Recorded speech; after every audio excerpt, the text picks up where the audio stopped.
สบายดีบรรดาท่านที่นับถือและฮักแพงข้าพเจ้าชื่อคำสันจันทภูมิอำนวยการโรงเรียนมตนดอกเพิ่งซึ่งต่างหน้าให้พนักงานครูอาจารย์และน้องนักเรียนขอรายงานสภาพรวมโดยย่อของโรงเรียนขออนุญาตสภาพรวมที่ตั้งและจุดพิเศษของโรงเรียนโรงเรียนมัธยมตอนต้นดอกเพิ่งสร้างขึ้นในปี2009โดยอยู่ภายใต้การชี้นำนำพาของห้องการศึกษาธิการและกีฬาเมืองซึ่งตั้งอยู่ระหว่างกลางบ้านห้วยเพิ่งและบ้านดอกเกตห่างจากตัวเมือง12กิโลเมตรเป็นอาคารถาวรชั้นเดียว1หลังประกอบมี4ห้องเรียน1ห้องการและรับเอานักเรียนจาก2บ้านคือบ้านดอกเกตและบ้านห้วยเพิ่งประชากรในเขตบริการมี 1,406 คนหญิง663 คนประกอบมี4ชนเผ่าคือเผ่าลาวเผ่าลือเผ่ามงและเผ่ากุมุอาชีพส่วนใหญ่ของประชาชนแม่นปลูกฝังและเลี้ยงสัตว์ครูอาจารย์ทั้งหมด12ท่านหญิง6ท่านในนี้ครูอาสาสมัคร2ท่านหญิง1ท่านมีจำนวนนักเรียนทั้งหมด96น้องหญิง37น้องในนี้มีเผ่าลาว1น้องเผ่าลือ1น้องเผ่ากะมุ52น้องหญิง21น้องเผ่ามง42น้องหญิง16น้องมีหอพักครูอาจารย์1หลังมีครูอาจารย์นอนหอพัก3ท่านมีเนื้อที่กวมเอาทั้งหมด4เฮกตาร์ด้านการจัดตั้งปฏิบัติเวียกงานบริหารการคุ้มครองโดยปฏิบัติตามหลักการคุ้มครองของมัธยมศึกษาถือเอา7เวียกงานของการบริหารโรงเรียนและการสร้างโรงเรียนคุณภาพตาม5มาตรฐาน45ตัวชี้วัดพร้อมทางปฏิบัติตาม3ข้อแข่งขันของกระทรวงศึกษาธิการและกีฬาวางออกพวกเขาได้นำพาเป็นหมู่คณะแบ่งให้บุคคลรับผิดชอบในโรงเรียนประกอบมี3จุงานคือจุงานบริหารจุงานวิชาการจุงานกิจกรรมนักเรียนมีการ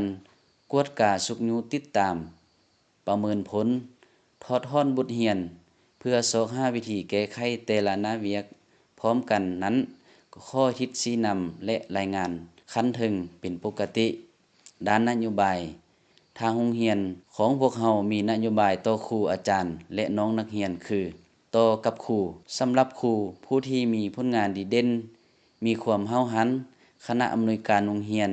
ก็ได้คัดเลือกผลงานประจำปีเพื่อเสนอย่องย่อในแต่ละขั้นและมีการประเมินเลื่อนขั้นสันเงินเดือนสุกยูส่งเสริมให้เขาเจ้าได้เสนอตำแหน่งครูประสบการณ์พร้อมเดียวกันนั้นก็ได้มีการช่วยเหลือเงินนโยบายเป็นต้นครูเกิดลูกเจ็บเป็นผ่าตัดนอนห้องหมอและมีเวียกจำเป็นก็ได้มีการนโยบายลาพักตามระเบียบหลักการต่อกับผู้ที่ยังปฏิบัติบ่ทันใดดีพวกเราก็ได้มีการช่วยเหลือกล่าวเตือนและศึกษาอบรมแนวคิดต่อกับนักเรียนผู้ที่ทุกข์ยากขัดเขินที่มีใบยั่งยืนจากในบ้านทางโรงเรียนของพวกเราแม้นได้มีนโยบายยกเว้นค่าธรรมเนียมต่างๆสำหรับนักเรียนที่มีคุณสมบัติดีเรียนเก่งทางโรงเรียนของพวกเราแม้นได้ย่องย่อเป็นของขวัญรางวัลตามความเหมาะสมเวียกวิชาการได้แบ่งปันวิชาสอนให้ครูอาจารย์แต่ละวิชาตามวุฒิการศึกษาวิชาเฉพาะที่เรียนจบมาซึ่งชั่วโมงรวมทั้งหมด113ชั่วโมงต่ออาทิตย์ครูได้รับตำราสูงสุด7ตำราน้อยสุด3ตำราจำนวนชั่วโมงสูงสุด14ชั่วโมงต่ออาทิตย์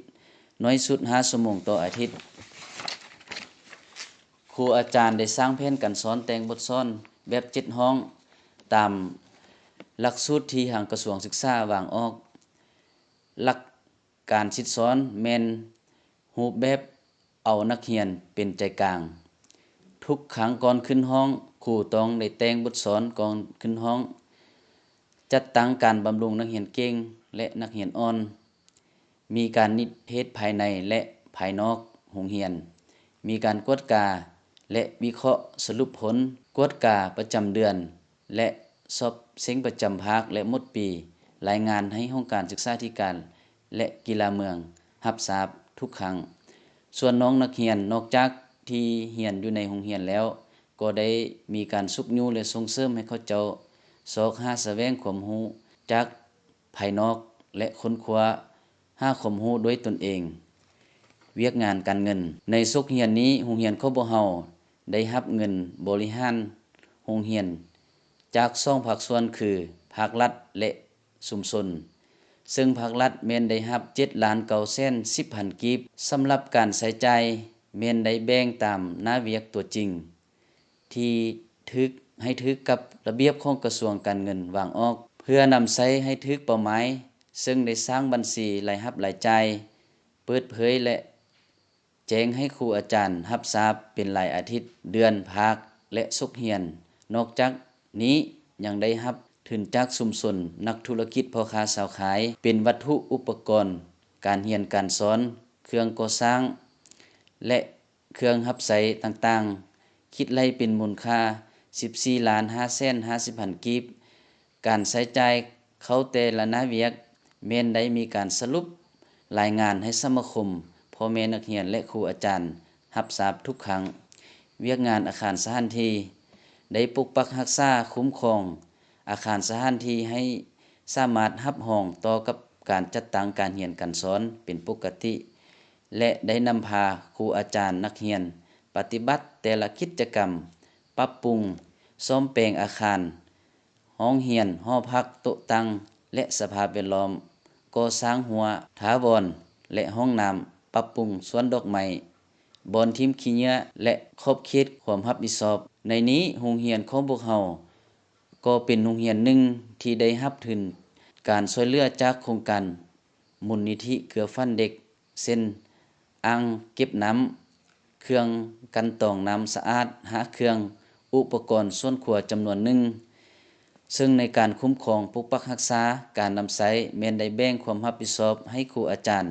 และน้องนักเรียนรับผิดชอบเพื่อรับประกันให้ได้นำใช้ตลอดกาลและยังได้รับทุนการศึกษาไปเรียนต่อวิชาชีพจำนวน3น้อง เวียกงานองค์การจัดตั้งโรงเรียนของพวกเราเป็นหน่วยภาคเอกราชซึ่งกวมเอาทางโรงเรียนปฐมสมบูรณ์ห้วยเพิงและโรงเรียนปฐมสมบูรณ์ดอกเกตขึ้นกับ และมีสมาชิกพรรคทั้งหมด14สหายหญิง7สหายประกอบมี3องค์การจัดตั้งที่ขึ้นกับ